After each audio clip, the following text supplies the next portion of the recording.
Hey, welcome to Not a Good Podcast. And I say that in the literal sense because it's probably not going to be a good podcast. My name is Robert, and I usually do blogs. I like to write, but I thought, you know what, let me go and throw my voice out there and see what people have to say. And if I get, a subscriber or two, then great. If not, it is what it is. It's very therapeutic from what I've heard. So let's let me explain a little bit about this podcast. It's going to be pretty much about everything. I know a lot of people have different niches. I think I said the word wrong. I don't really care, but some people talk about sports, some people talk about politics, some people talk about stocks and all that good stuff. With mine, it's basically going to be bitch gripes and complaints kind of thing. And if you like it, subscribe. If not, so be it. I'm not going to hurt my feelings or anything like that. I'm not going to lose sleep over it.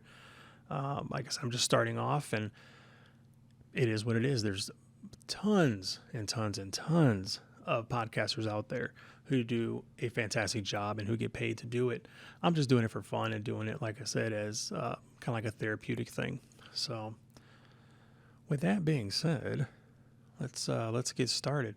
In the movie Joker, there was a phrase that he said to Murray, as he likes to say it. What do you get when you cross a mentally ill loner with a society who abandons him? You get what you fucking deserve. And that's pretty much when I hear that dialogue, I think of our VA system. I think of our healthcare system. It totally makes sense.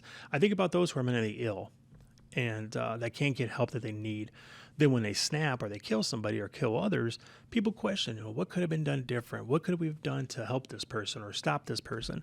Well, for starters, a better mental health facility with qualified staff, that would be the first step. From my personal experience, the VA comes to mind. I'm an Air Force veteran. You have staff there that have not dealt with or been trained to handle people with PTSD or mental illness. Of course, you have a few psychologists and therapists that understand it, but even then, you are pushed out into the civil sector with people who have no life experiences or can't relate to the patient.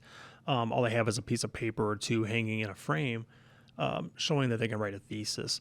What I mean by that is that right now the VA is so backlogged that they're actually pushing people out to a I guess you could say it's kind of like another sector, VES, which basically is when you have a claim, you'll go see VES. They'll do the claim portion for you, and then they will send that information back to the VA, who will then assign a compensation percentage or maybe zero. So instead of talking to somebody at the VA who's been through what you've been through, they're sending you out there to, Joe Schmo, who's the hardest thing they've had to do was, tell their kids that their fish died.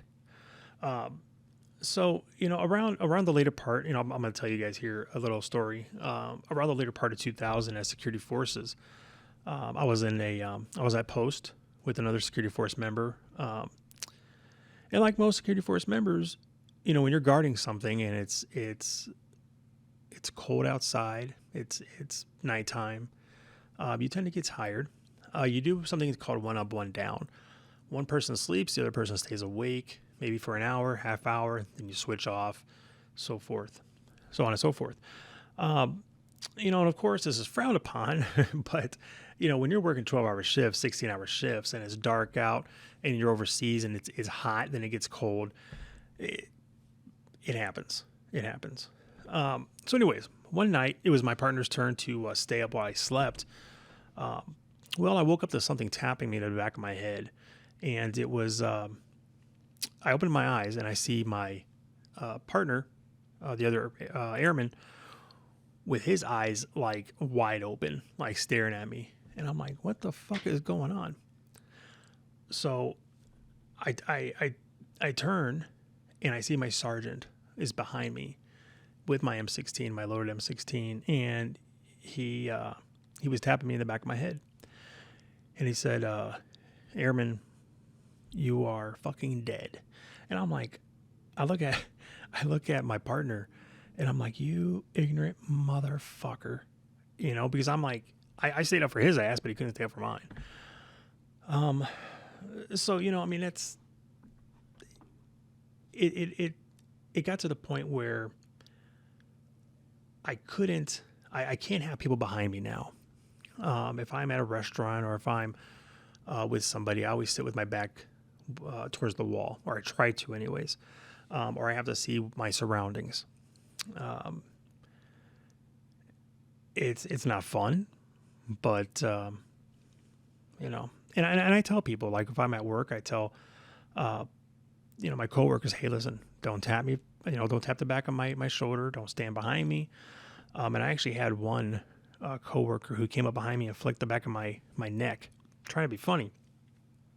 And I made a fist, and I turned around and told him, I was like, dude, you do that again, I'll fucking kill you. And obviously, I wasn't going to kill him, but it was just the principle of, I told you, don't do this. And you did it anyways, and you almost got jaw jacked. I mean, true story. So the VA set me up with a therapist on the outside, and it didn't go so well. When the person says, well, Robert, you know, you should have probably stayed awake. That shit does not sit with me very well. It's like, no shit, Sherlock. I'm glad you fucking studied a college textbook to tell that to me. And again, this is why the VA needs to start attracting more healthcare veterans to work at the VA, because you want to be able to talk to somebody, like I said, who's been there, who's maybe not necessarily had a gun to the back of their head, but who's had to sit at a post for 16 hours, who was there during September 11th, like I was. You know, it's just so yeah, they sent me with a therapist, and it just, like I said, it didn't go very well.